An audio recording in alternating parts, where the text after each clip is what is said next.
Good evening. Hope all of you are doing well. The sunny state of New York, right next to the airport. So if you hear a couple of planes overhead, it means I got a hotel too close to the airport. We are toward the bottom of Daf Beis Amud Beis. We're 3 lines from the bottom. A whole host of agaritas tonight. And a couple of halachic gemaras as well. Let's jump right in. Says the Gemara 3 lines from the bottom, quoting the name of an Amora that we had quoted previously, because otherwise, as we will see, this really has nothing to do with anything that we've been discussing in regards to Megillah. And the Gemara says on Beis Amud Beis, 3 lines from the bottom, Amar Rabbi Yirmiyah b'Yitema Reb Chia bar Abba, Menatzpach, Tzofim Amrum.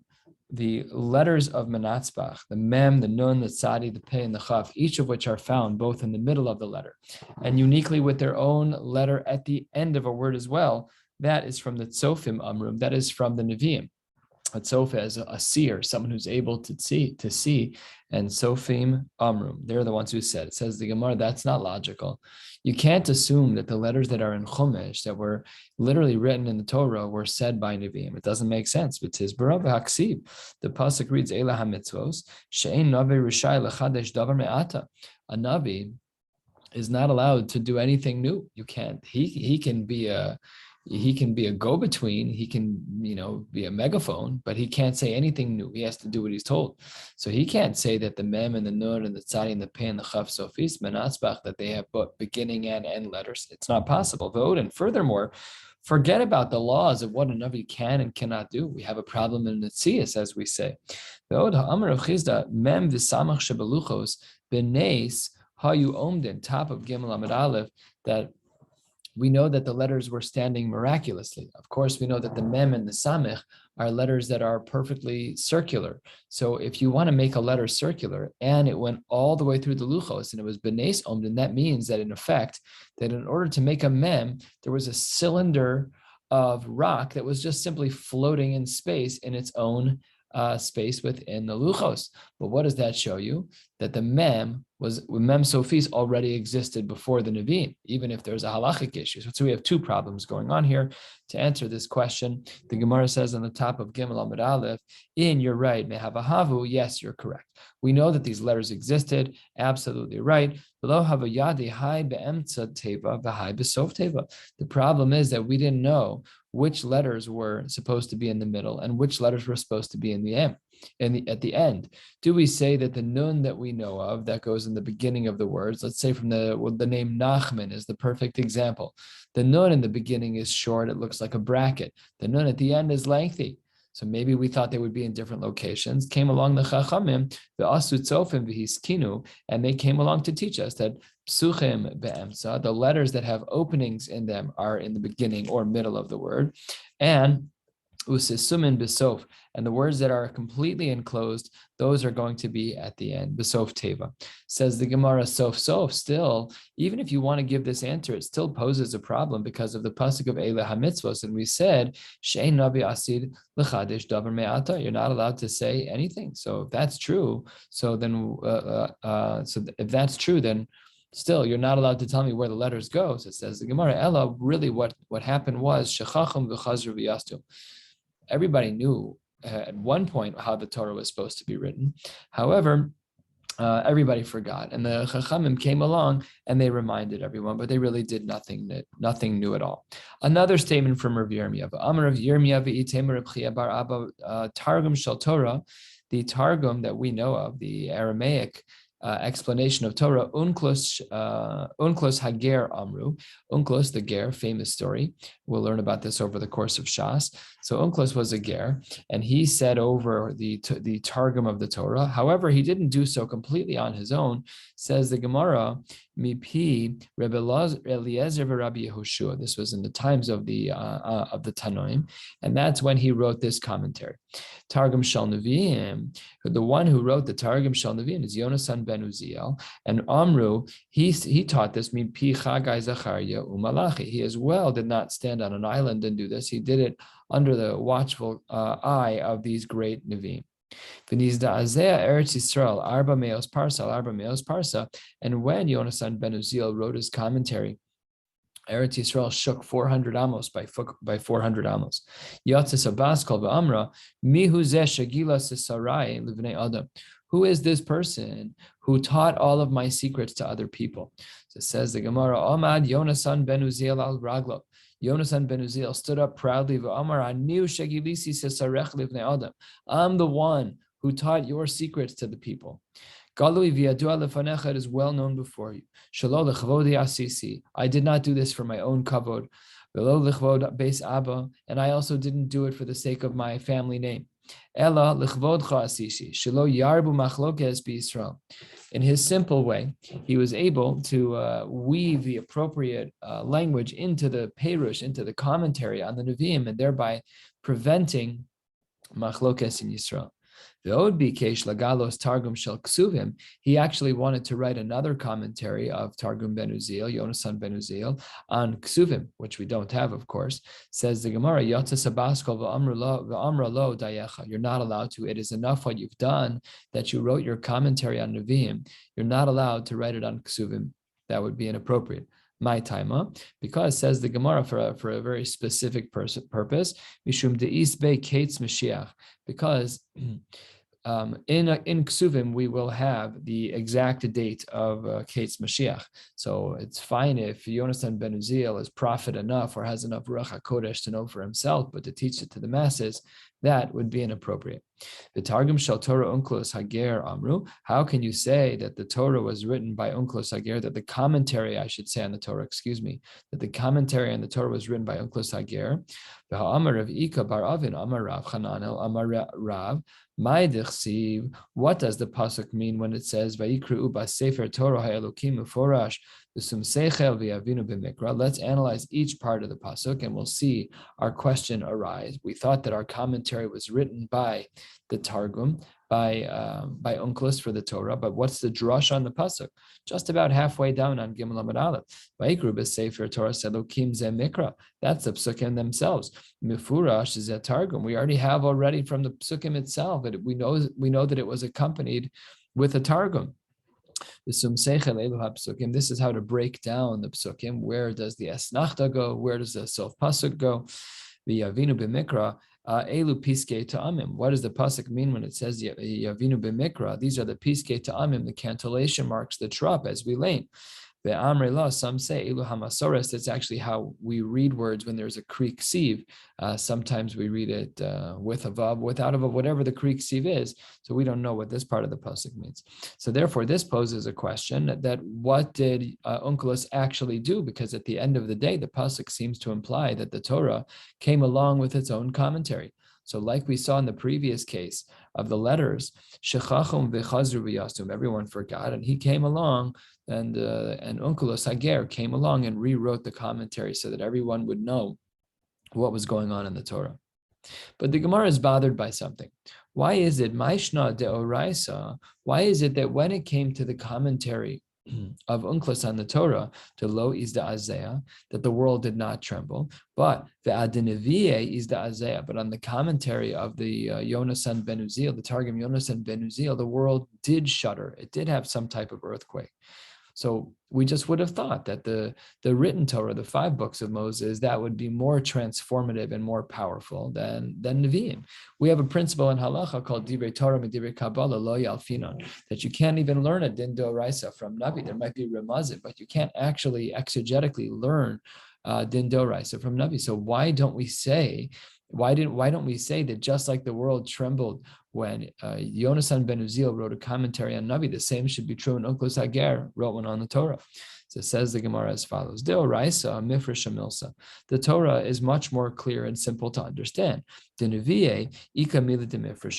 are parts of the Navi that are clear, but de misasman. But there are also places in Navi that are very confusing. And the Gemara gives a couple of examples of that which might have been confusing in Tanakh.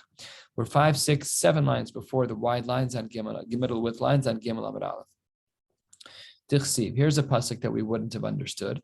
Bayomahu yigdal hamispeid b'Yerushalayim kimispeid hadad rimon bibikas megidon. This day will have a tremendous eulogy in Yerushalayim, like when we had a hesped by Hadad Rimon, who was a terrible person.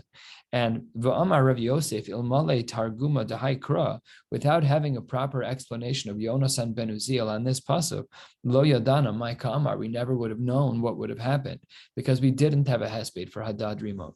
So what's going on here? So says the Gemara, we are 3-4 lines before the Y lines. By Yom Hahu Yaske Mispedim Yerushalayim, that part of the pasuk we understood that there were a lot of Hespedim in Yerushalayim. But for what?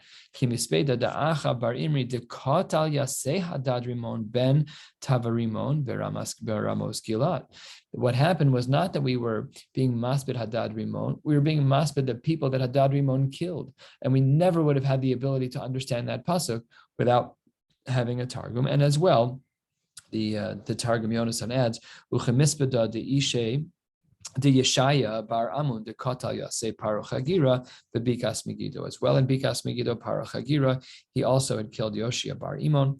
So that was one of the psukim that we needed targum for. So again, the Gemara was bothered by the question, why is it that the world trembled when Yonasan ben Uziel revealed the Targum on Navi, but the world didn't tremble by the Torah, where it had a commentary of Unklos Hager? And the Gemara says that the Torah is more clear, and the Nevi'im are sometimes less clear. And here is yet another example. First of the middle with lines. Daniel said, I saw the Vadi as Hamar'eh. He saw some type of vision. The men that were with me, lo ro as Samara. They didn't see the Mara. They didn't see the same prophetic vision that I saw. They were very frightened from even what they didn't see. We'll have to see what that means in the Gemara. And then they hid. So first of all, who is Daniel with when he said that he saw something and the others did not? So the Gemara says, Man ninu anoshim, Amar Rav Yirmiyah v'yitem Rav Chia bar Abba, Zeh Chagai Zachariah Malachi Umalachi. These three Nevi'im, they were with Daniel in this particular story when he had this vision.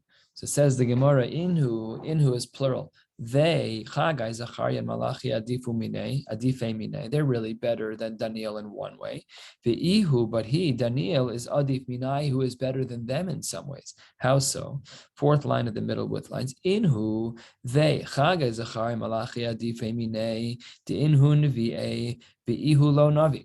They were Nevi'im and he wasn't a Navi. This is very interesting because we know that Daniel is a Sefer in Nevi'im. So it's a little bit strange to say that Chagai, Zachariah, and Malachi were Nevi'im and Daniel was not.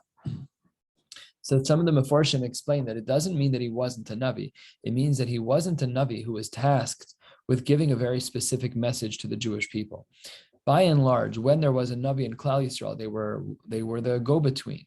So HaKadosh Baruch Hu would tell them something bechalom. By Moshe, it was not bechalom; it was peh el peh. But by all of the other Nevi'im, it was bechalom. They'd wake up and they'd say, "I'm a Navi. HaKadosh Baruch Hu gave me a message, and I'm the messenger. Here's the message." That didn't happen with Daniel. So that's why it says that he was not a Navi. It doesn't mean that he didn't have prophetic capacity, because he did, but he didn't play the role of a Navi. But Ihu, first long line, Ihu, but he, Daniel Adif Minayu, he was better than Chagai, Zachariah, and Malachi in one way. He had reached a greater level. How so? To Ihu Chaza, because in this pasuk we see that he had a prophetic vision. The Inhu, but they, Chagai, Zachariah, and Malachi, lo chazu, but they didn't see anything. So that is the difference between them. So says the Gemara and asks, it's like a klutz kash. It's the most obvious question in the pasuk. If Chagai, Zachariah, and Malachi didn't see anything, why were they scared? That's what the Gemara says. If in fact Chagai, Zachariah, and Malachi were standing with Daniel, and Daniel saw something, but they didn't. So says the Gemara, my taima iv isu. Why were they afraid? So the Gemara answers, because afal gav de inhu lo chazu, even though that they did not necessarily see what was going on, mazlai hu chazu, their mazel did see it. This phrase that their mazel did see it is a reference to a malach hamamuna on a particular person. Rashi here speaks about this. Rashi, halfway down on the page, a little bit more than halfway down, Dibur hamaschel mazlaihu, sar shel kol adam lemala. It is an angel, some type of angel that every person has upstairs. And Amar Ravina, the Gemara says, 3/4 of the way down, Amar Ravina, Shma mina, hai man dimivis. If there is a person who is particularly scared, afal gav de'ihu lo chazi, even though he never saw anything that was alarming, we can assume that mazle chazi, that the sar shall kol adam lemala, that whoever his angel was, he saw something scary, and we were left with the feeling afterwards. Maita kante, what should a person do if in fact they're scared for a reason that they, at least in context, it seems to be asking, when one is scared, when one has some type of anxiety and they can't explain why it is that they have that feeling, there's nothing logical behind it, what should they do? So the Gemara says, likre kriyashma. So you should say Kriya Shema over and over again. Just the psukim in Chumash, no brachos, just say Kriya Shema over and over again. Says the Gemara, let's say that you're standing in a place, you're in a disgusting alley, you're on a farm and it smells terrible, and you can't say Shema there. Linshof miduchte arba garmidi, you should jump or skip from your place 4 amos, 4 units, literally. And then you can say it as long as you're 4 amos away. That's halacha l'maisa as well, that when we're in a place that we're not allowed to daven because of something that smells bad. So then we have to move 4 amos away.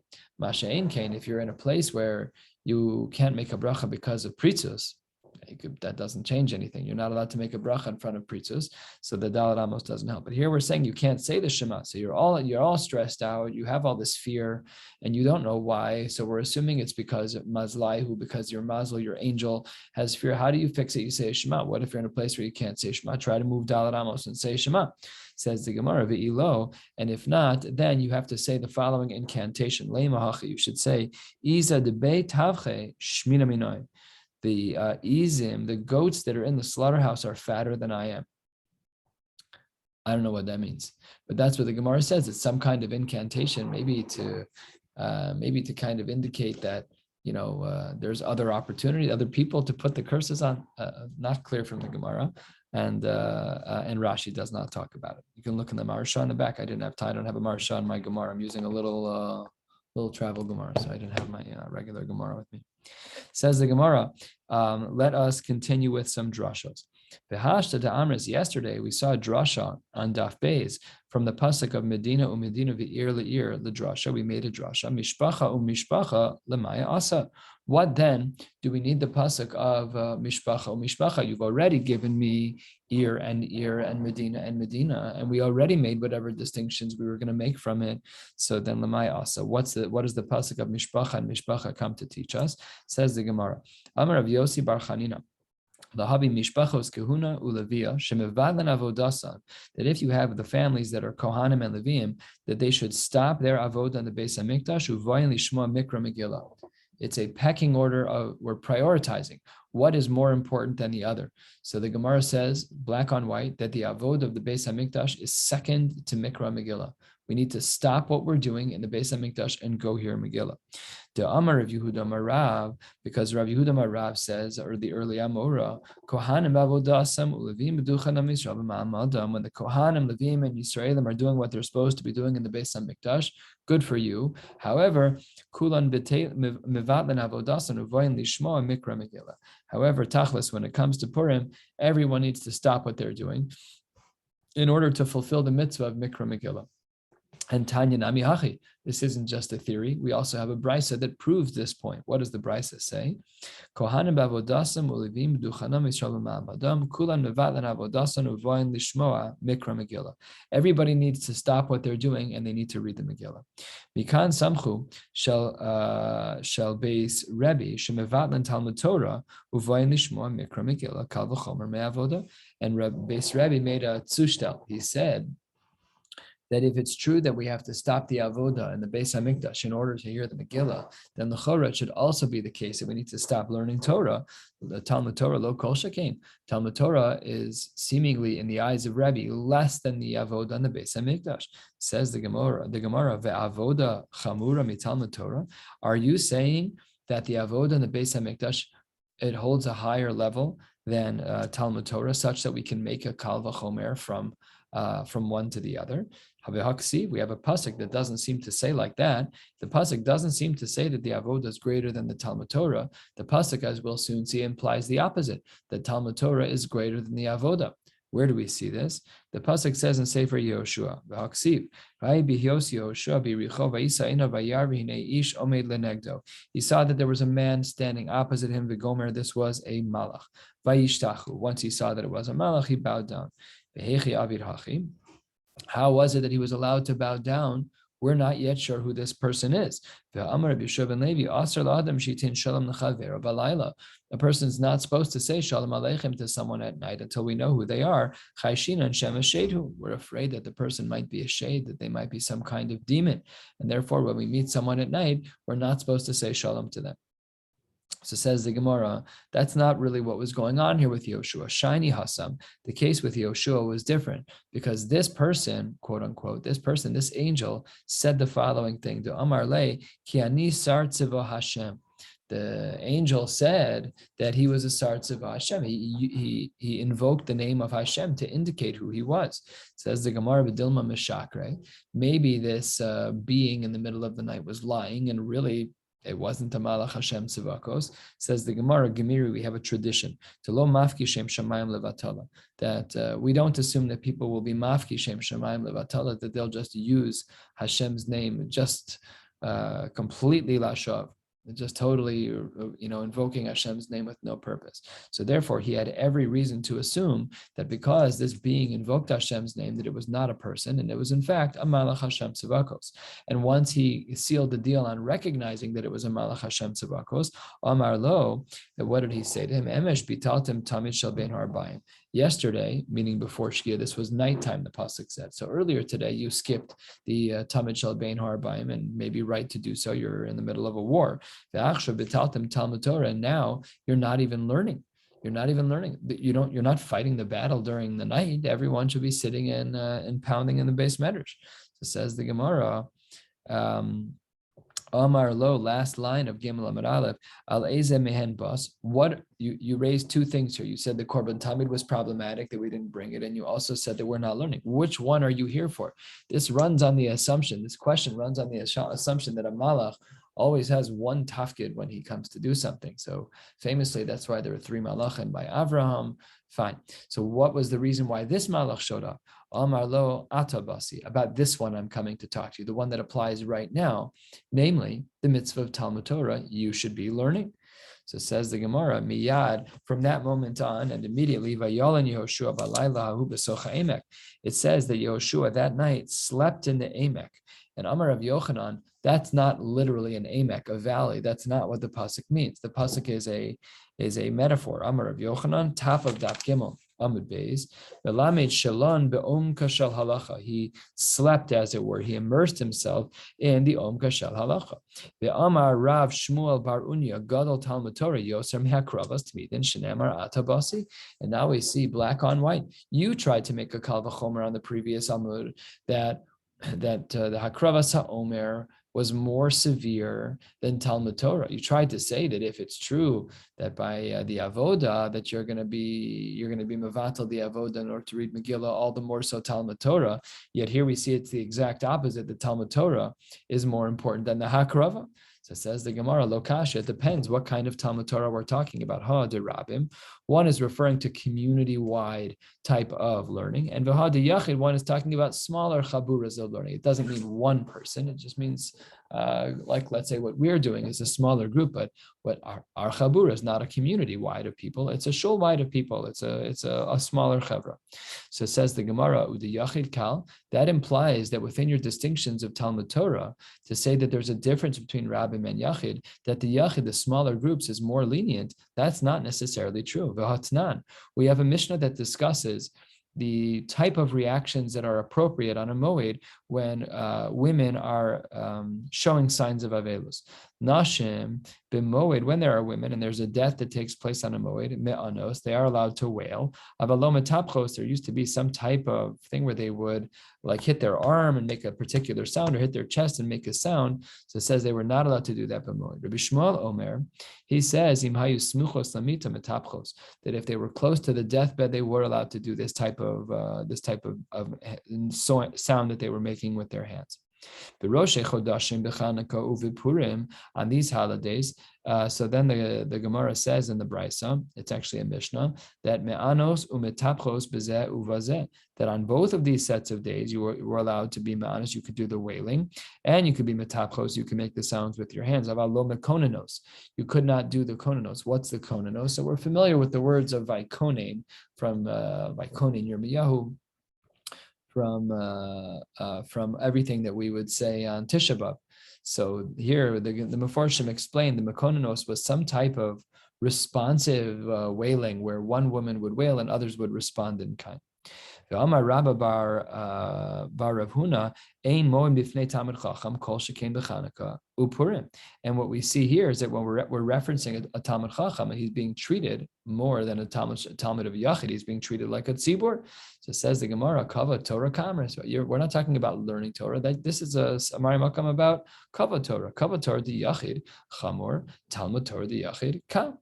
That's how the Gemara concludes that yes, in fact, the Talmud Torah de Yachid is more kal and the kavod. So then we have a pecking order that looks like this. Seemingly the least severe is Torah of a Yachid. After that is the kavod of a Talmud Chacham. After that is the kavod is the Torah of the Rabbim, and after that is the avoda and the Beis Hamikdash. So that's the pecking order. And we're about a quarter of the way down, and Rava is going to give us a couple of things that seem obvious to him.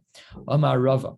Rava says, Pshita li, it's obvious to me, avoda umikra Megillah, that if I have to put two things on the scale, the avoda and the Beis Hamikdash and the reading of the Megillah, mikra Megillah adif midar Rabbi Yossi Reb Chanina, like we saw in the previous Amud, we'd read the Megillah against the avoda. And Talmud Torah mikra Megillah, he said mikra Megillah adif midar samchu shel Beis Rabbi, because he held like Beis Rabbi without even getting into the question that we saw on the top of the page, because Rabbi made the kal v'chomer.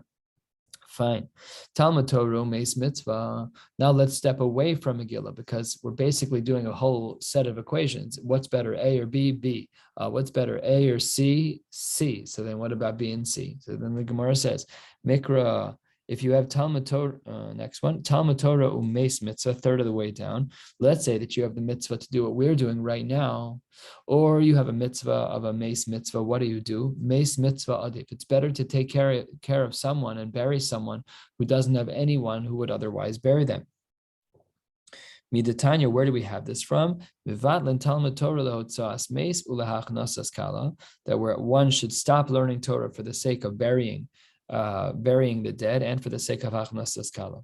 Next, what about avoda, the korbanos of the Beis Hamikdash, juxtaposed with umeis mitzvah? Which one wins under those circumstances? Says the Gemara, meis mitzvah adif.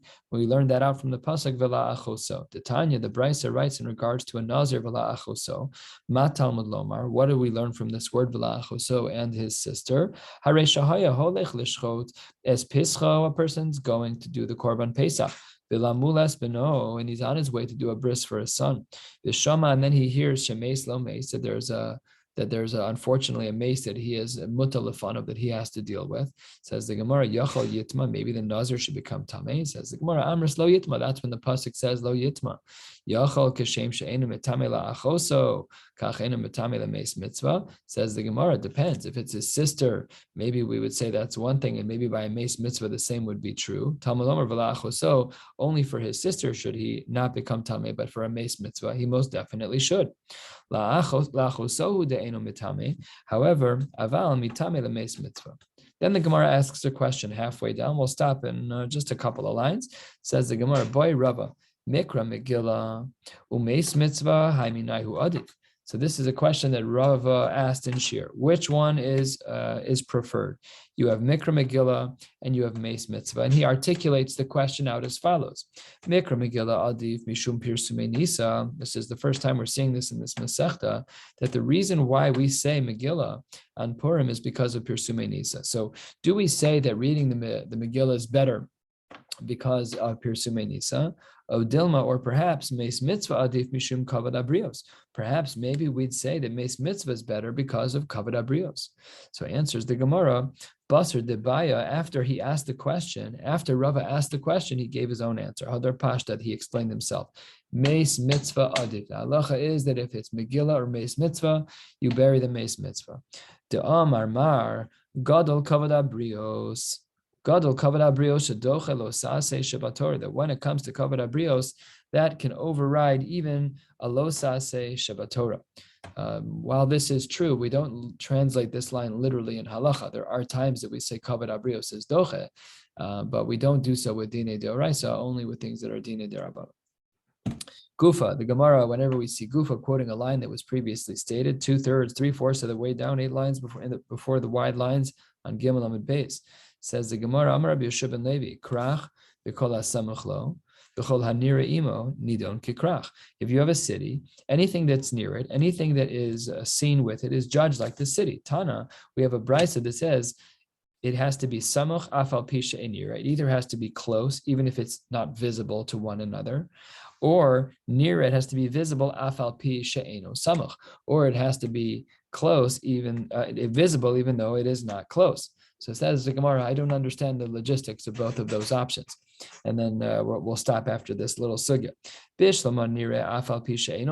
I can understand something that's visible but not close. Mishkachas laki yasvu b'rosh hahar. Fine, things can be very far apart, but you can see them from one mountaintop to the next.